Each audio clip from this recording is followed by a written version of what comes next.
अस्सलामुअलैकुम। जनाब बाबूभाई सोपारी वाला गर्ल्स प्राइमरी स्कूल, कक्षा 6, विषय हिंदी, अनुलेखन।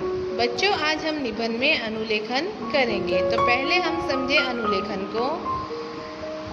अनुलेखन किससे कहते हैं? किसी लेख या लिखावट को ध्यानपूर्वक देखकर उसे फिर से लिखना, उसे अनुलेखन कहते हैं। किसी लेख या लिखावट को ध्यान से देखकर उसे वैसा ही फिर से लिखना, वह क्या कहलाता है? अनुलेखन कहलाता है। अनुलेखन करते समय ध्यान में रखने की बातें। जब हम अनुलेखन करते हो तो हमें कुछ बातों का ध्यान रखना चाहिए, जैसे कि अनुलेखन निबंध से छोटा होता है। अनुलेखन निबंध से छोटा होना चाहिए। अनुलेखन संपूर्ण देखकर ध्यानपूर्वक लिखना चाहिए। अनुलेखन पूरा देखकर उसे ध्यान से लिखना चाहिए हमें।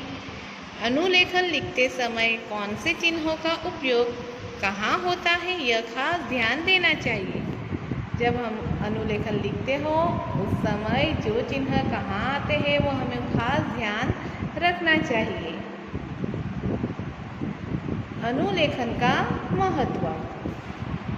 अनुलेखन करने से हमारे हस्ताक्षर में सुधार आता है। अनुलेखन करने से क्या होता है? हमारे हस्ताक्षर जो होते हैं उसमें सुधार आता है। अनुलेखन करने से हमें विराम चिन्हों का ख्याल आता है। हमें पता चलता है कि कौन से चिन्ह का उपयोग कहाँ होता है, उसका हमें ख्याल आता है। मतलब अनुलेखन करने से हमें विराम चिन्हों का ख्याल आता है।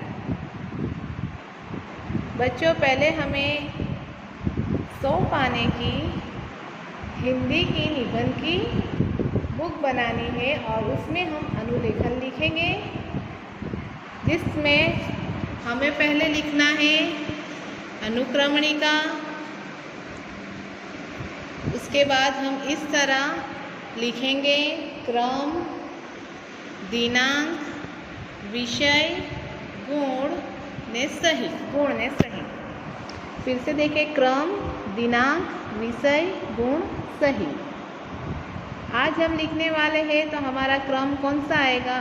पहला, मतलब नंबर 1। दिनांक हम आज की लिखेंगे 5/7/2021 और विषय हम क्या लिखेंगे? अनुलेखन। बराबर। ये 2 खाने में आपको कुछ नहीं लिखना है और इस तरह आपको अनुक्रमणिका आपकी हिंदी की कॉपी में बनाना है, सुंदर अक्षरों में बनाना है। समझ में आया? चलो अब हम देखेंगे। अब हम लिखेंगे अनुलेखन। नए पाने पे आपको इस तरह लिखना है। पहले हम हेडिंग देंगे अनुलेखन, फिर दिनांक लिखेंगे हम। दिनांक हमें आज की लिखनी है 5/7/2021 और क्रम कौन सा है हमारा? पहला। बच्चों, आपको ये ध्यान से लिखना है। पहले हम पैराग्राफ करेंगे और लिखेंगे दूसरे दिन पाठशाला में मोहन ने अपने अध्यापक को ये बात बताई। फिर से देखें, दूसरे दिन पाठशाला में मोहन ने अपने अध्यापक को ये बात बताई। अध्यापक ने कहा अल्पविराम। ध्यान से देखना बच्चों, ऐसा ही आपको लिखना है। अध्यापक ने कहा अल्पविराम। अवतरण चिन्ह में हम लिखेंगे तुम ठीक कहते हो अल्पविराम। मोहन, तुम ठीक कहते हो मोहन। पूर्ण विराम। गंदगी बहुत से रोगों की जड़ है। पूर्ण विराम।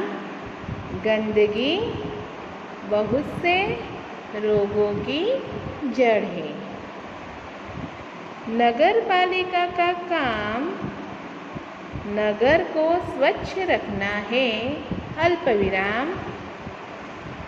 नगर पालिका का काम नगर को स्वच्छ रखना है। अल्पविराम। पर हमें भी नगर पालिका की सहायता करनी चाहिए। पूर्ण विराम। पर हमें भी नगर पालिका की सहायता करनी चाहिए। पूर्ण विराम। चलो अल्पविराम। एक दिन हम सब अजय के मोहल्ले में चले और स्वयं सफाई का काम प्रारंभ करें। फिर से देखें। चलो एक दिन हम सब अजय के मोहल्ले में चले और स्वयं सफाई का काम प्रारंभ करें। पूर्ण विराम और अवतरण चिन्ह पूरा। आगे देखें हम। दूसरा पैराग्राफ करना है हमें यहाँ पर और लिखेंगे हम रविवार के दिन सभी अजय के मोहल्ले में गए। पूर्ण विराम। रविवार के दिन सभी अजय के मोहल्ले में गए। पूर्ण विराम। सबके हाथ में एक एक टोकरी और झाड़ू थे। सबके हाथ में एक एक टोकरी और झाड़ू थे। सड़क पर झाड़ू लगाकर उन्होंने कूड़ा इकट्ठा किया। पूर्ण विराम। सड़क पर झाड़ू लगाकर उन्होंने कूड़ा इकट्ठा किया। पूर्ण विराम। नालियों की सफाई की और पानी का रास्ता बनाया। नालियों की सफाई की और पानी का रास्ता बनाया। पूर्ण विराम। बच्चों, ये आपको सुंदर अक्षरों में आपको हिंदी की कापी में मतलब हिंदी की नोट में लिखने हैं। यह अनुलेखन लिखना है और समझ के लिखना है। Thank you.